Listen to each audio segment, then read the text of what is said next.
He's the 14th full-time athletics director in UNLV history. We talk with new UNLV AD Erick Harper this week on Nevada Week in Person.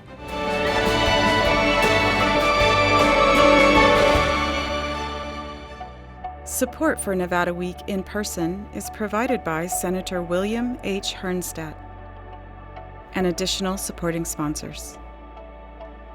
Following a national search in the fall, UNLV officially named Erick Harper its new athletics director in January. He'd already been working in that role for 6 months as interim AD after Desiree Reed-Francois' departure in August, and brings 30 years of university athletics administration experience to the position. Erick Harper, thank you so much for joining us. Thank you, Amber. Tell me about the transition. When did you really feel it? Did it happen when they removed the interim from your title, or when you took over the interim position 6 months ago? You know, it's the entire time, even when I was named interim back in August. August 16th was technically my first day, but really the 13th. You know, I considered I wanted the job, and I wanted the job in a worst way. In one respect, I didn't look at it as interim. If I was going to work and get the job done, I had to work as if I was permanent, not as interim, making decisions as permanent, not as interim. So it really, to really get to your question, it really hit. I couldn't sleep one night, of course, as it happens in this profession, but I was watching the movie Bad Boys 2. Okay. No, it's probably 2:30 in the morning, 3 o'clock in the morning. I couldn't sleep. And there's a part in the movie where Martin Lawrence, when his sister in the movie, Gabrielle Union, is on the plane with the drug lord going to Cuba, and he says, "It just got real." And that's when I oh my goodness, this is real. But it was awesome. Was it a specific event that made you think this got real? Not necessarily a specific event. It's just that I knew at that point, but no one else knew but my wife and I, that I was going to be named permanent. And in watching that movie, it just made me, because that episode of it just got real. But he used some other words in there too, but I can't use on TV. But that's when and then I started talking to my family in Texas and those particular things, and it really, made it feel wonderful, and was just completely humbled and honored to be considered and selected.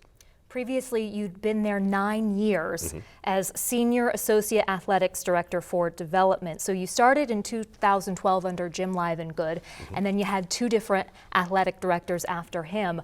At what point did you want the job? Was it all the way back to 2013 when Tina Kunzer-Murphy started? Okay, always wanted to be an AD. After a few years in the profession, actually started working for Steve Miller, who is executive director of the Agassi Foundation here in Las Vegas. So that was when I finally realized I wanted to be an AD. When I wanted this job, it was after a few years here, and I realized that, I met my wife here in Las Vegas, and my kids are here. My wife, we have 2 kids. And that's when I started to say, you know what? And I told my wife I would never move our daughter once she hit the 9th grade. I wouldn't do that to her. So I stayed committed to that. And then as we continued to move through, you know what, this is a spot. And I knew Desiree had higher aspirations to go to a Power 5, and she earned that opportunity to be at a Power 5. And I was like, you know what, here's my chance. So let's take a run at it. Do you have those aspirations, or are you waiting until your daughter? Absolutely not. I am here through and through for UNLV. I feel awesome about being here, awesome about having the opportunity, and I thank Jim Livengood for that opportunity. And I'm committed to UNLV through and through, no ifs, ands, or buts about it. My wife is received her undergrad at UNLV. She earned her master's at UNLV, and she's currently working on her PhD at UNLV as well. So we're pretty vested in UNLV. I'll say, and on the way in here, you told me your wife dressed you today. I said, absolutely. You've got some style. She is absolutely phenomenal in that, and she puts different Love you, things. Dad, on the inside. Yeah, that's my father, Frank Harper. So we put an embroidery on the inside. The one I wore the other night had Eric loves Patrice. Or Patrice loves Eric. But that's who we wife? are as a family. Yes, that's my wife. That's who we are as a family, and again, it's important that that I have a brand that is significant for UNLV and positive and great. Your dad, what kind of influence did he have on you? Holy cow! He's born and raised in New Orleans, Louisiana. Is that where you're from? I'm from Texas, small town in Texas called Because it's Denison. not on your bio where you're from. My dad met my mother in Texas. Okay. He was in the Air Force at Perrin Air Force Base in Denison, Texas, and he always challenged me. And one of the things that was interesting was I was a Cowboys fan, so no disrespect, I love the Raiders, but I was a Cowboys fan, and my dad always rooted for every team that played the Cowboys. To draw out the competitive nature, to draw out the competitive nature in me, and he's a major influence. He passed away in '88 while I was in college, but he influenced me in a way that there's nothing that I can't achieve if I put my mind to it. And I know that's a cliche, but at the same time, that's exactly what I've done. He made you believe in it. Did he get to see you play defensive back at Kansas State? He did. That was a lot of fun. And interestingly, I was very fortunate to play for Bill Snyder in my senior year, and actually Bob Stoops as well. Wow. So two Hall of Fame coaches, and very, very appreciative of the opportunity and what Bill Snyder instilled in is getting better every day, but also making sure that you understand that you are cared about, stay committed, stay strong, stay tough, believe in what you do, be consistent in what you do. And Coach Stoops was one of those. He was a young coach at the time, just come over to Kansas State from Kent State, and we were an absolutely dreadful record, but we weren't terrible players. So Coach Snyder said, all right, you don't have a chance to win in the fourth quarter. That's where we're at right now.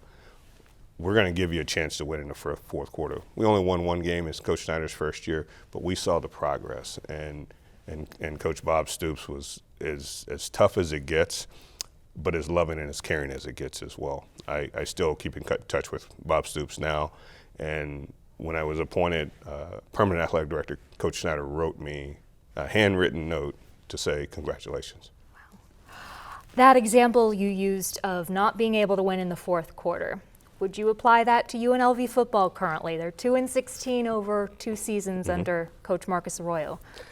We've had our struggles, whether it's first quarter, second quarter, third quarter, fourth quarter. We've had our opportunities in the fourth quarter, but it's something that I think Coach Arroyo is moving towards to learn how to win in the fourth quarter, to learn how to put that last drive together, or learn how to put that, whether it's to score, kick a field goal, to win the game, tie the game, go to OT, but also at the same time to hold on to the lead that you have. And a lot of times they talk about the 4-minute offense, and I believe Coach Arroyo is on the right track with that. I believe he's on the right track with getting our program to a consistent level of winning. He's just signed another really good recruiting class, and a lot of those will be coming in and playing right away. So I think he has an opportunity to do some really great things. How do you approach that situation? Do you sit down with him prior to him entering his third season? I mean, do you give any kind of ultimatum, like, I want you to get this many wins this season? No, you don't want to put ultimatums out there. It's one of those, you support your coach, you support what he's doing, you support the vision that he has, you support his assistant coaches, and you support those student athletes. I'm not going to put a number out there. That's a level of pressure. He's a Division I football coach. He understands the pressures of what you have to do, and winning is gonna. Some people say it's a byproduct, but let's be real honest. Winning is important, and graduation is important. And his student athletes over his 4 semesters here, he has put together 3 semesters. He has put together an academic track where they broke the record as a team each semester, GPA-wise, as cumulative GPA, and that's the most important part at the end of the day. We all want to win. That's part of it, but graduating our student athletes is the most important part. Well, because in your quote on your bio, you do say staff who are driven to win championships graduate our student athletes. So you say win championships first. I was going to ask you about that, but you do agree that graduating students is probably more important. Yeah, absolutely. And winning championships, that's part of our motto and our core values as well. And winning championships, when our student athletes walk across the stage at the end of their college careers and get their diploma, I want them to have a class ring and multiple championship rings. So if we can achieve that, we've done our job as administrators and as coaches. Switching topics, you are the first Black athletics director at UNLV. What kind of emotions come with that? You know, it comes a big responsibility, a significant responsibility, because if I fail, it hurts a lot of people because they may not have the opportunity because the black athletic director failed. But I don't look at fail. I'm not going to fail. I'm not a failure. I have a fear of failure, but I am not going to fail at this position and at this job. But being the first, you know, I try to look at it as just being one of many athletic directors, but at the same time, there is a significant responsibility for me to do it at a high level, do it the right way, without compromising my values. It sounds like some pressure. A little bit, you know, but at the end of the day, my dad prepared me for pressure. Bill Snyder prepared me for pressure. My mother prepared me for pressure. She was probably harder on me than my dad, but and my brothers and sisters, you know, they've all prepared me for this opportunity, and I'm excited about it and ready to roll with it. One of 8 children. How did that impact you and maybe your leadership style? Actually, I'm one of 9. 9, okay. My youngest brother passed away in 2012, actually right before I came to UNLV. But being one of 9, don't be late to the dinner table. Okay. There's a good shot that you won't get a chance to eat. But at the same time, the support that they have given me over the years, you know, from Pee Wee football to Kansas State, throughout my athletic career at Kansas State, as well as University of Arizona and also here at UNLV, they've been fully supportive and just extremely proud to be a part of that family. Speaking of growing up, it is Black History Month, and I wonder, what did that month mean to you growing up, and what do you want it to mean for your 2 children? How do you approach this month? You know, I look at it this way. I celebrate Black history every day. You know, it's not just the month of February. I'm just fortunate enough to be born in the month of February. And one of my daughters is born in the month of February as well. My mother was born in February. A lot of family members in February. My niece as well. But it's a month that is recognized and celebrated.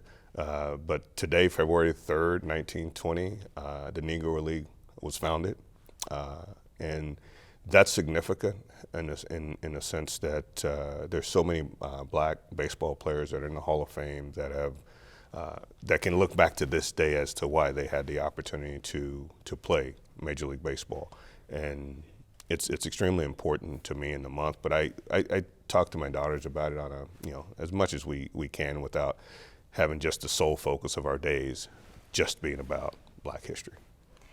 Erick Harper, thank you so much for your time. UNLV's newest athletic director. We wish you the best of luck, much success.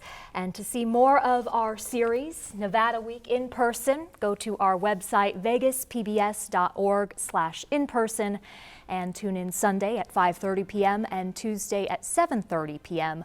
for this week's Nevada Week.